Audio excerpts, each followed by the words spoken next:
हरिओम.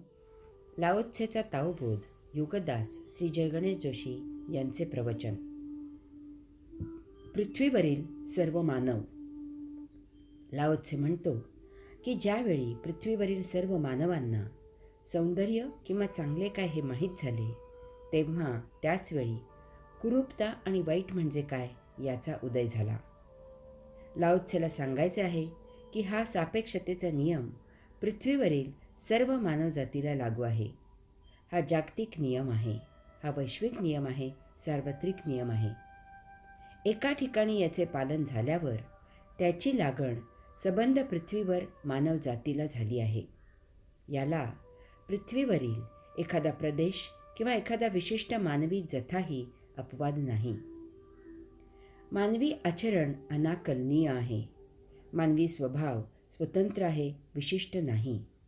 प्रत्येक मानवाला मन आहे. प्रत्येक मानवाच्या मनाप्रमाणे झाले की त्याला सौख्य होते आणि प्रत्येक मानवाच्या मनाप्रमाणे झाले नाही की त्याला दुःख होते. पृथ्वीवरील सर्व मानवांना अहंकार आहे, हे सार्वत्रिक आहे. पृथ्वीवरील सर्व मानवांना स्वभाव आहे. वैयक्तिक भाव सार्वत्रिक नाही, तो खाजगी आहे. एकाला जसे जे होते ते दुसऱ्याला तसेच होईल असे नाही. प्रत्येकाची बुद्धी स्वतंत्र व्यक्त होते. यामुळेच जगात पोशाखात फरक आहे, विविधता आहे. संपूर्ण जगात सर्वांची भाषा आणि लिपी एकच एक नाही. त्या त्या प्रदेशातून अनेक भाषा बोलल्या जातात आणि निरनिराळ्या लिप्या वापरल्या जातात. सर्व मानव एकाच प्रकारचे अन्न खात नाहीत. त्या त्या प्रदेशांमधून खाण्यापिण्याच्या सवयींमध्ये फरक आहे. एवढेच नव्हे तर एका ठिकाणी जे वर्ज्य आहे ते दुसऱ्या ठिकाणी खाद्य आहे. सर्व मानवांची श्रद्धा एकच एक नाही, त्या परस्पर विरुद्धही आहेत. या अशा किंवा अशाच गोष्टी जगात भिन्न भिन्न आहेत.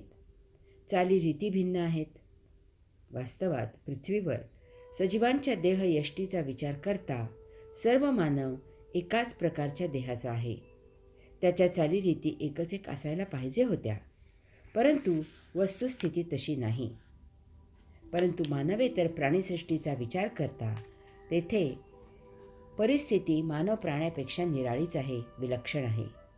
मानवाप्रमाणे सर्व प्राणी एकाच प्रकारचा देह धारण करत नाहीत. तेथे पण विविधता आहे, परंतु त्यात एक सामायिक गोष्ट आहे. जे प्राणी समान देह धारण करतात त्यांच्या सवयी समान एकसारख्या एकच एक आहेत. सर्व हत्ती एकाच एक प्रकारचे अन्न खातात, एकाच प्रकारे विचार करतात, एकाच प्रकारे जीवन जगतात. तसेच सर्व मुंग्या एकाच प्रकारचे अन्न खातात, एकाच प्रकारचे एकमेकात आदानप्रदान करतात, एकाच प्रकारे विचार करतात, एकाच प्रकारे जीवन जगतात. हे असेच सर्व समान देह धारण करणाऱ्या मानवेतर प्राणीसृष्टीत आढळून येते. समसमान देहाची जीवन पद्धत, जीवन रहाटी एकच एक आहे. मानवाचे तसे होत नाही. तमाम मानवांनी एकाच प्रकारचा देह धारण केलेला असूनही त्यांच्या जीवन पद्धतीत, जीवन रहाटीत भिन्नत्व आहे. यामुळे लाओत्से सांगत आहेत की सापेक्षता पृथ्वीवरील सर्व मानवात आहे. सहजाचरण हाच धर्म. 1. तुलनात्मक परस्पर विरुद्ध सापेक्षतेमुळे आणि विशेष करून त्याच्या मतप्रदर्शनामुळे भिन्नत्व निर्माण होते. ही गोष्ट जागतिक आणि सार्वत्रिक असल्यामुळे मतमतांतरांचा प्रसार आणि प्रचार अगदी सहजच सर्व जगतात होतो. याला अनेक जण सहमत होतात आणि अनेक जण असहमत होतात. एवढ्याने हे पुरे होत नाही, तर अनेक जण एकाच विषयावर अनेक मते जाहीर करतात. श्री समर्थ रामदास स्वामींच्या भाषेत सांगायचे म्हणजे जो तो बुद्धीचे सांगतो. त्यामुळे एक निराळीच गोष्ट घडते. मानवाला महाजबरदस्त अहंकार असल्यामुळे प्रत्येकाला वाटते की तोच तेवढा बरोबर आणि योग्य आहे. एवढेच नव्हे तर इतर चूक आणि अयोग्य आहेत. इतक्यावरही ते थांबत नाहीत, तर जो बलवान असतो तो म्हणतो की तो जे सांगत आहे तेच इतर सर्वांनी खुशीने मान्य केले पाहिजे. त्यासाठी तो दुराग्रही असतो. अशा प्रकारे काहीही कारण नसताना किंवा मतभेद इतकेच क्षुल्लक कारण असताना त्या त्या विचारांचा एक एक जथा तयार होतो.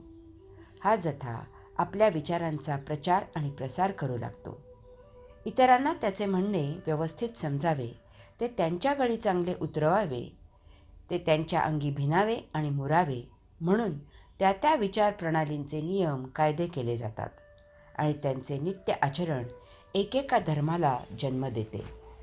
यात अनेक वेळेला बळजबरी आणि त्यासाठी अत्याचारही केले जातात. वास्तवात सुंदर काय आहे आणि कुरूप काय आहे, हे चांगले वाईट काय आहे, पाप कोणते आणि पुण्य कोणते आहे, सज्जनपणा म्हणजे काय, दुर्जनपणा म्हणजे काय, इत्यादी या आणि अशा गोष्टी हे प्रत्येकाचे खाजगी आणि वैयक्तिक मत आहे. हे एक मत आहे, यापेक्षा त्याला जास्त महत्त्व द्यायचे कारण नाही. परंतु अहंकारापुढे शहाणपण चालत नाही, जो तो त्याचे मत पुढे रेटत असतो. अमुक सुंदर किंवा चांगले का, तर ते त्या व्यक्तीला सुंदर किंवा चांगले आहे असे वाटते म्हणून. तसेच तमुक कुरूप किंवा वाईट का, तर ते त्या व्यक्तीला कुरूप किंवा वाईट आहे असे वाटले म्हणून. याहून काही तत्व, बुद्धी वगैरे नाही. किंवा अनेक वेळेला कोणाला एखाद्या विशिष्ट प्रसंगाचा फार वाईट भयावह असा अनुभव येतो आणि तो त्याचा अनुभव हा सार्वत्रिक असावा असे त्याला वाटते. आमची एक काकू आम्हाला शनिवारी नखे कापू द्यायची नाही.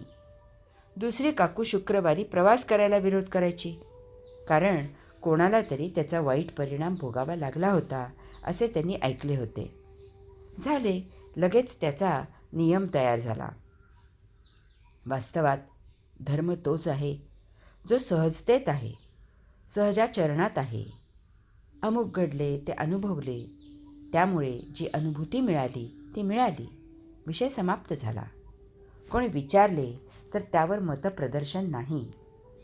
हाच जगाला कैवल्यात ठेवणारा आहे. हरि ओम.